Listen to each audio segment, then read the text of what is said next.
Après une semaine passée à Chypre au Festival des influenceurs finance organisé par Freedom 24, je fais le bilan de cet événement où j'ai pu rencontrer des centaines d'entrepreneurs à fort potentiel et aussi une dizaine de millionnaires. Donc je vais partager avec toi leur mindset et leurs grands secrets. Donc accroche-toi bien. Prends des notes et regarde la vidéo jusqu'au bout. Au final, tu verras que ces personnes sont comme toi et moi, ce n'est qu'elles ont réussi à révéler leur potentiel. Bonjour à tous, je suis Steph et présente la chaîne de comparatorbank.com qui compare, synthétise et analyse les offres des différentes banques, néobanques, mais aussi des fintech. Aujourd'hui, on va parler mindset, vie professionnelle et entrepreneuriat. Donc si ce type de sujet t'intéresse, abonne-toi à la chaîne, like la vidéo, partage-la et laisse un commentaire en dessous, ça sera toujours utile pour toi et pour tout le monde. Pense à regarder le descriptif qui se trouve entre la vidéo et les questions. À l'intérieur, il y aura un max d'informations sur les revenus passifs, le mindset des personnes riches, mais aussi des informations avec les liens pour profiter de nos meilleures promos. Allons-y, c'est parti pour les 8 secrets des millionnaires qui m'ont été révélés pendant cette semaine à Chypre. Donc tout d'abord, le plus important, c'est l'organisation, apprendre à s'organiser. La loi des 80-20, tu connais certainement. Donc il s'agit de la loi de Pareto. Est-ce que tu savais que dans ton organisation hebdomadaire, il y a 80% de ton temps que tu passes à faire des choses qui ne te rapportent rien, qui te prennent du temps et qui n'ont aucun intérêt. Donc ça, déjà, il faut faire le tri. Trier, donc ça veut dire choisir. Choisir, c'est renoncer. Donc ça signifie que tu vas devoir renoncer à certaines actions qui te semblent essentielles, mais qui au final ne te rapportent rien. Et l'objectif de tout ça, bien entendu, c'est de faire en sorte que tu passes à un niveau supérieur. Pour ça, cela va vouloir dire également, donc ça c'est le deuxième point, que tu vas devoir apprendre à déléguer. Déléguer certaines choses où peut-être tu mets beaucoup de temps et que d'autres personnes vont pouvoir faire d'une manière plus rapide et donc te faire gagner du temps. Pour ma part, j'ai décidé de déléguer la création des miniatures de mes vidéos ainsi que leur montage. Ainsi, je vais pouvoir vous proposer quelque chose d'une plus grande qualité et me concentrer vraiment sur le contenu. Entre toi et moi, as-tu déjà quelques idées en tête qui te viennent à l'esprit? Quelles sont ces choses que tu peux supprimer dès aujourd'hui? Quelles sont ces choses que tu peux déléguer dès demain? Un autre point, c'est certainement celui que j'aurais dû citer en numéro 1. Il s'agit de se fixer des objectifs.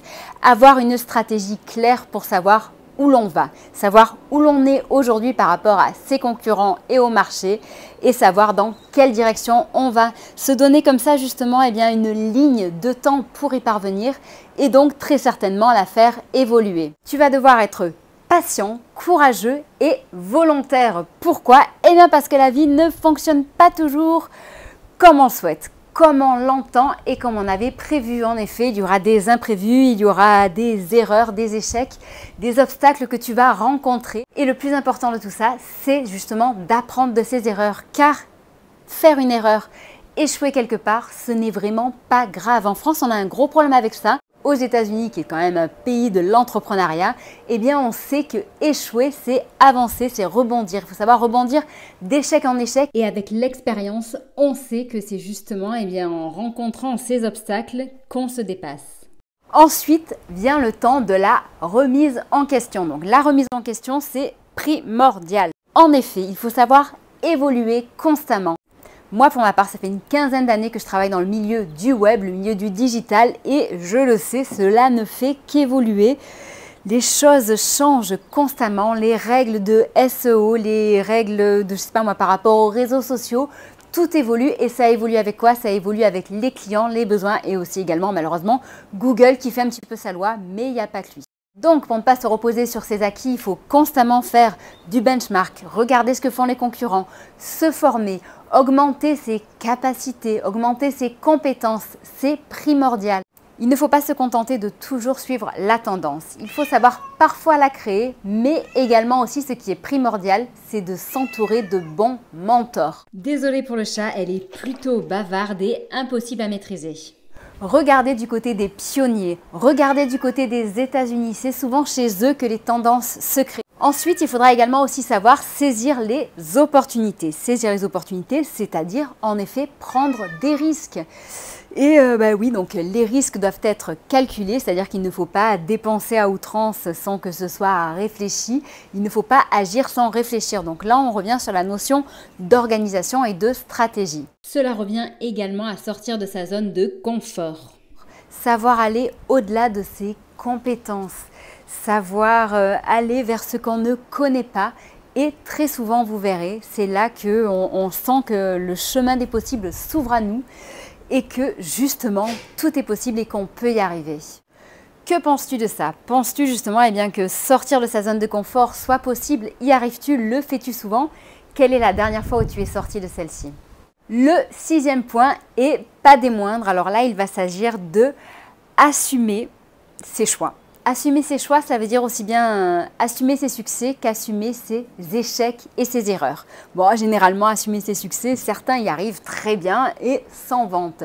Donc là, ce qu'on va parler surtout, c'est de savoir assumer ses mauvais choix, car on est responsable de ses actes.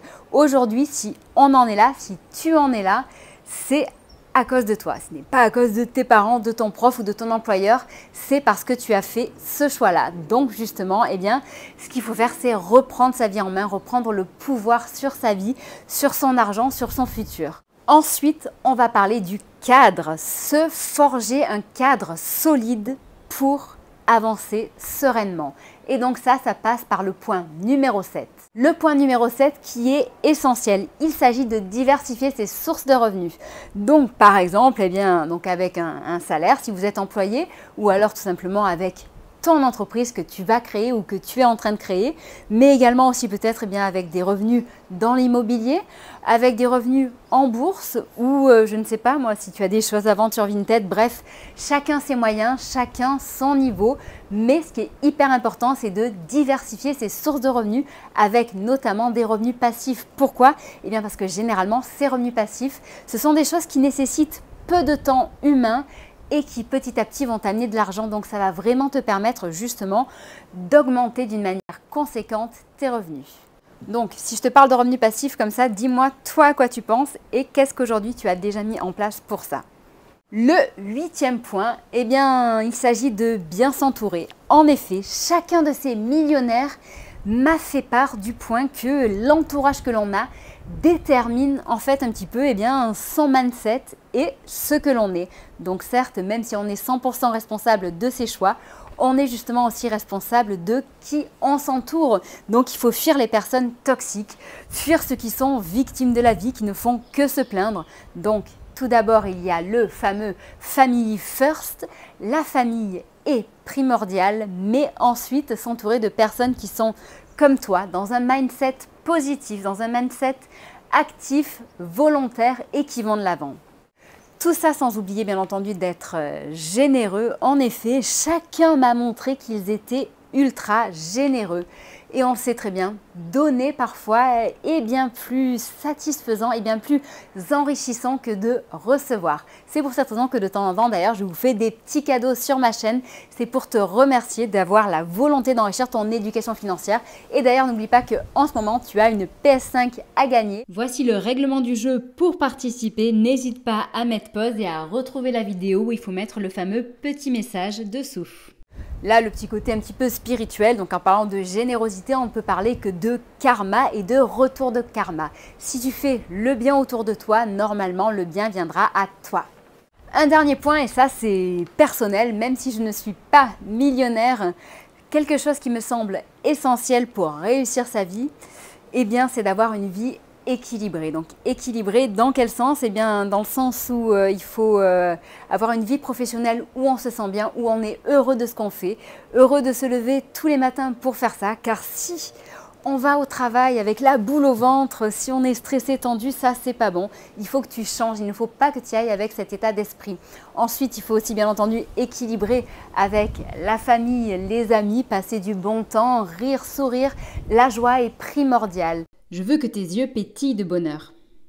Et enfin aussi, ce qui est essentiel dans ma vie, dans cet équilibre et qui permet justement de maintenir tout ça, c'est le fait de pouvoir être dans la nature, dans cette belle nature, mais également aussi de pratiquer du sport, de m'activer. Je suis plutôt quelqu'un d'actif et de dynamique.